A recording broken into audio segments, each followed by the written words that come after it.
ಒಂದು ರಾಜ್ಯದಲ್ಲಿ ಒಬ್ಬ ರಾಜನಿದ್ದ. ಅವನು ತುಂಬ ಶಕ್ತಿಶಾಲಿ, ಆದರೆ ಸ್ವಲ್ಪ ಅಹಂಕಾರವಿತ್ತು.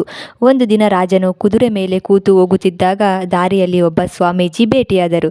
ರಾಜನೇ, ಏನಾದರೂ ಭಿಕ್ಷೆ ಕೊಡಪ್ಪ ಎಂದು ವಿನಂತಿಸಿದರು. ರಾಜನಿಗೆ ಅಸಹನೆ ಬಂತು. ಸುತ್ತ ನೋಡಿದಾಗ ಪಕ್ಕದಲ್ಲೇ ಕುದುರೆ ಲದ್ದಿ ಕಾಣಿಸಿತು. ನಿನಗೆ ಏನಾದರೂ ಬೇಕಲ್ಲ, ಇದನ್ನೇ ತಗೋ ಎಂದು ಕುದುರೆ ಲದ್ದಿಯನ್ನೇ ಕೊಟ್ಟನು.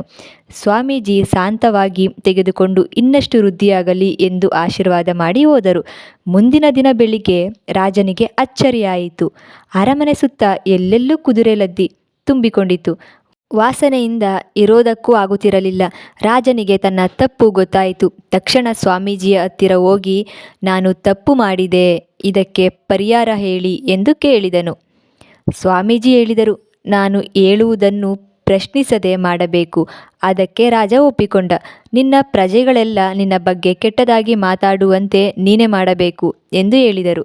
ರಾಜ ಆಶ್ಚರ್ಯಪಟ್ಟರೂ ಮಾತು ತಪ್ಪಲಿಲ್ಲ. ರಾಜ್ಯದ ಎಲ್ಲೆಡೆ ತನ್ನ ಬಗ್ಗೆ ಕೆಟ್ಟ ಸುದ್ದಿ ಹರಡಿಸಿದ. ಪ್ರಜೆಗಳು ಅವನ ಬಗ್ಗೆ ಕೆಟ್ಟದಾಗಿ ಮಾತನಾಡಲು ಶುರು ಮಾಡಿದರು. ಅವನಿಗೆ ಗೌರವ ಕಡಿಮೆಯಾಯಿತು. ಆದರೆ ನಿಧಾನವಾಗಿ ಒಂದು ವಿಚಿತ್ರ ಘಟನೆ ನಡೆಯಿತು. ಅರಮನೆ ಸುತ್ತ ಇದ್ದ ಲದ್ದಿ ಕಡಿಮೆಯಾಗತೊಡಗಿತು. ವಾಸನೆಯೂ ಹೋದಂತೆ ಆಯಿತು.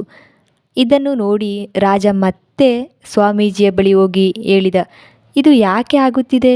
ಸ್ವಾಮೀಜಿ ನಗುತ್ತಾ ಹೇಳಿದರು, ನೋಡು, ಜನರು ನಿನ್ನ ಬಗ್ಗೆ ಕೆಟ್ಟದಾಗಿ ಮಾತನಾಡುವಾಗ ಅವರು ನಿನ್ನ ಕೆಟ್ಟ ಕರ್ಮಗಳನ್ನು ತೆಗೆದುಕೊಂಡು ಹೋಗುತ್ತಾರೆ. ಮಾಡಿದವರ ಪಾಪ ಆಡಿದವರ ಬಾಯಲ್ಲಿ ಕರಗುತ್ತದೆ. ಇದರ ಅರ್ಥ, ಯಾರಾದರೂ ನಮ್ಮ ಬಗ್ಗೆ ಕೆಟ್ಟದಾಗಿ ಮಾತನಾಡಿದರೆ ಬೇಜಾರು ಮಾಡಿಕೊಳ್ಳೋ ಅವಶ್ಯಕತೆ ಇಲ್ಲ. ಅವರು ನಮ್ಮ ಪಾಪವನ್ನು ಕಡಿಮೆ ಮಾಡ್ತಿದ್ದಾರೆ ಅಂತ ಭಾವಿಸಿ ಅವರಿಗೆ ಧನ್ಯವಾದ ಹೇಳಬೇಕು. ಇಂತಹ ಇನ್ನಷ್ಟು ಕಥೆಗಳಿಗೆ ಈ ಚಾನಲ್ನ ಸಬ್ಸ್ಕ್ರೈಬ್ ಮಾಡ್ಕೊಳ್ಳಿ, ಸಪೋರ್ಟ್ ಮಾಡಿ.